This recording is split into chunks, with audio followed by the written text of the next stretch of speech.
ചെമ്മീൻ മസാലക്കറി ready.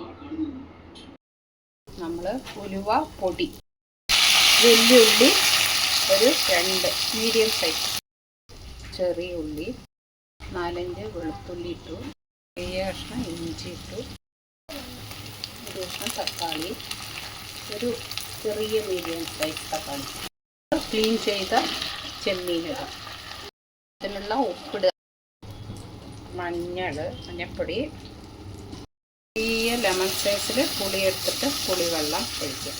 ചെമ്മീൻ മസാലക്കറിക്കുള്ള മസാല വറക്കാം.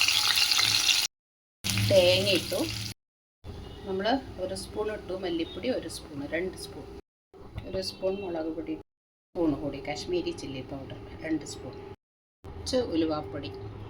നമ്മളിപ്പോൾ അരയ്ക്കാൻ പോകുന്ന അതിൽ കുറച്ച് പച്ച കൊറിയൻഡർ ലീവ്സ് ഇട്ടിട്ട് അരയ്ക്കണം. അരച്ച മസാല നമ്മൾ അതിൽ ആഡ് ചെയ്തു.